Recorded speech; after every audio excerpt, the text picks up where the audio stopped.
की शैया पर विश्राम कर रहे थे, तभी विनता पुत्र गरुड़ उस स्थान पर आ जाते हैं और भगवान विष्णु तथा माता लक्ष्मी से पूछने लगते हैं, हे प्रभु, मैं पृथ्वीलोक का भ्रमण करके आया हूं।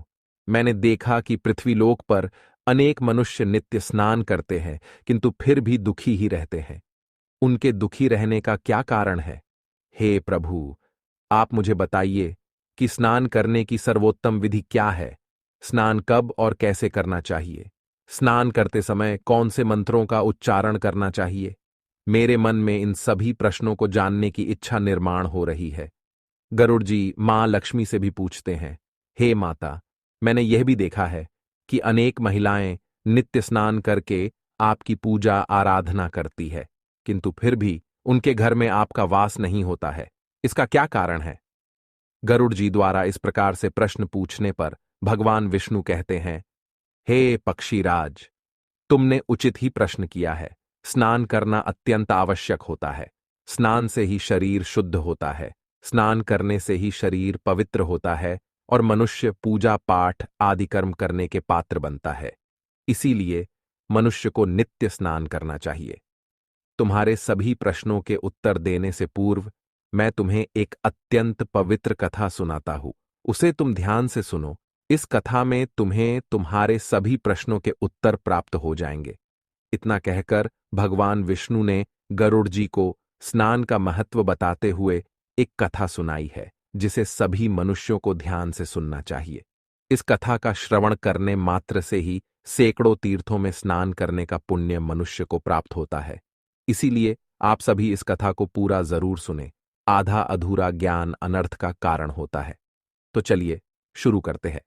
भगवान विष्णु कहते हैं, हे पक्षीराज, प्राचीन काल की बात है। मध्य देश में एक अत्यंत सुंदर नगर था, जहां पर एक धनवान सेठ रहता था, जिसकी 3 पुत्रियां थीं। सेठ ने अपनी पुत्रियों को कभी किसी चीज की कमी होने नहीं दी। उसने उन्हें बड़े लाड़ प्यार से पाला था। उसकी पुत्रियां बहुत ही सुंदर और चंचल स्वभाव की थी। एक पिता का जो जो कर्तव्य होता है, वह सभी उस सेठ ने पूर्ण किया। अपनी पुत्रियों को उसने सब कुछ दिया, लेकिन उसने केवल एक गलती की। उसने अपनी पुत्रियों को शास्त्र ज्ञान नहीं दिया। जीवन में सब कुछ पाकर भी उसकी पुत्रियों का जीवन अधूरा था। वो जवान हुई तो उस सेठ ने उसकी तीनों पुत्रियों का विवाह एक अच्छे कुल में कर दिया। तीनों के पति बड़े बड़े व्यापारी थे और सभी राजमहलों में रहने के लिए चली गई। जैसे ही तीनों रहने के लिए अपने घर चली गई, वहां पर उनका भव्य दिव्य स्वागत किया गया। विवाह के बाद की सभी रस्में की गई। उन तीनों के ससुराल वालों ने उन्हें बहुत मान सम्मान दिया और सभी के साथ प्रेम से व्यवहार किया। वे तीनों अपने ससुराल में बड़े ही मौज से रहने लगीं। तीनों सुबह देर से जागती थीं, देर से स्नान करती थीं, बिना स्नान किए ही भोजन किया करती थी और कभी कभी ही पूजा पाठ किया करती थी। उनकी सास ने उन्हें कई बार टोका, लेकिन किसी ने अपनी सास की बात नहीं मानी और अपनी ही मनमानी करने लगी। लेकिन जैसे जैसे समय बीतता गया, उन तीनों पुत्रियों के ससुराल में परेशानियां बढ़ने लगीं। तीनों के पतियों को व्यापार में आर्थिक नुकसान होने लगा और धीरे धीरे उनका सारा व्यापार डूबने लगा। दूसरों से कर्ज लेकर वे अपने व्यापार को चलाने लगे, लेकिन फिर भी उन्हें घाटे का ही सामना करना पड़ा, जिससे घर में क्लेश होने लगा। बार बार लड़ाई झगड़े होने लगे। जब से ये तीनों उन घरों में रहने के लिए चली गई थीं, तभी से उनके घर में संकट आने शुरू हो गए थे। उन तीनों बहनों के ससुराल में पैसे की इतनी तंगी हुई कि उन्हें अपना घरदार सब कुछ बेचना पड़ा और वे सभी झोपड़ी में जाकर रहने लगे। लेकिन वे तीनों बहनें झोपड़ी में रहना पसंद नहीं करती थीं। इसीलिए वे अपने ससुराल को छोड़कर मायके में वापस आ गई और अपने पिता के साथ रहने लगी। अपने घर पर आकर भी उन तीनों की आदत नहीं बदली और घर पर आकर भी वह तीनों बहनें बड़े मौज से रहने लगी। वहां पर भी वे तीनों देर से उठती थीं, देर से स्नान करती थीं, बिना स्नान किए ही भोजन किया करती थीं, जिस कारण से उनके पिता को भी व्यापार में नुकसान होने लगा और उसकी भी आर्थिक स्थिति खराब होने लगी। फिर एक दिन उनके द्वार पर भगवान विष्णु एक साधु का रूप धारण करके आ गए। सेठ ने उस साधु का प्रेम से स्वागत किया और उनके पैर धोकर उन्हें प्रणाम किया। फिर सेठ ने उस महान साधु को अपना दुख बताया और उस पर निवारण करने के लिए उपाय पूछा। सेठ ने अपनी पुत्रियों को भी बुलाया और साधु को उनके बारे में भी सारी हकीकत बता दी। जैसे ही उस साधु ने सेठ की तीनों पुत्रियों की तरफ देखा तो उन्हें सारी हकीकत पता चली।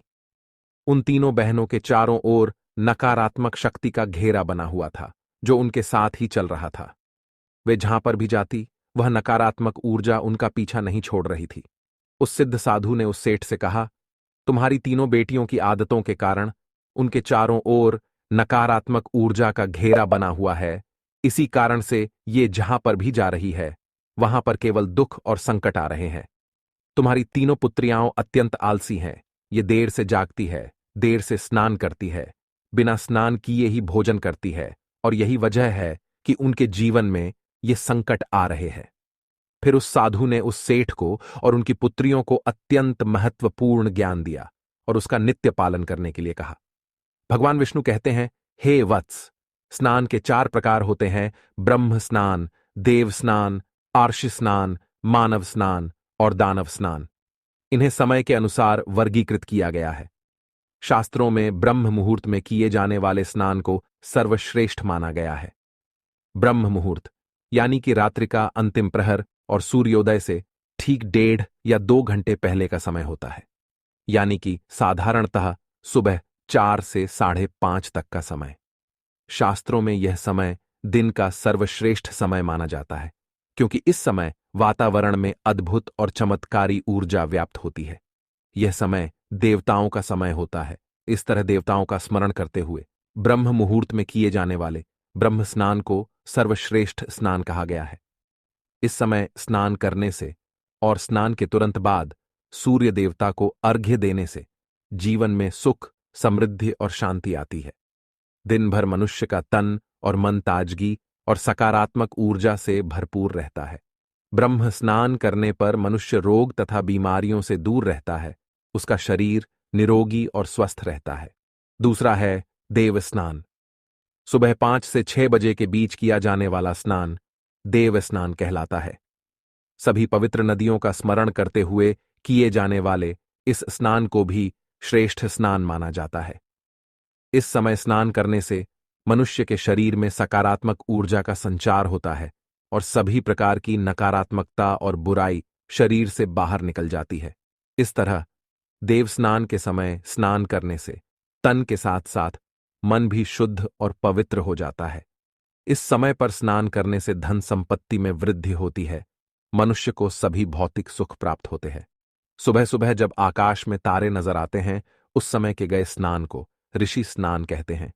यह भी श्रेष्ठ स्नान होता है। इस समय स्नान करने से मानसिक शांति मिलती है। तीसरा है मानव स्नान।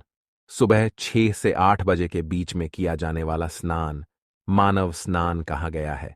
यह स्नान सूर्योदय के समय या सूर्योदय के ठीक बाद में किया जाता है। इस समय स्नान करना भी अच्छा माना गया है।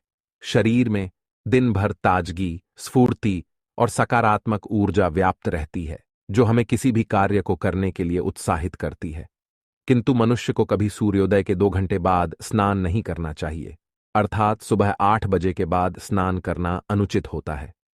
इस समय वातावरण में व्याप्त दैवी शक्ति बहुत कम हो जाती है, इसलिए मनुष्य में उत्साह और ऊर्जा की भी कमी दिखाई देती है, जिससे वह दिन भर आलस का अनुभव करता है। पूरे दिन शरीर में सुस्ती सी रहती है और किसी भी काम में मन नहीं लगता है। सुबह 8 बजे के बाद स्नान करने से व्यक्ति के जीवन में दुर्भाग्य आता है। उसके शरीर में नकारात्मक ऊर्जा का वास होने लगता है। ऐसा मनुष्य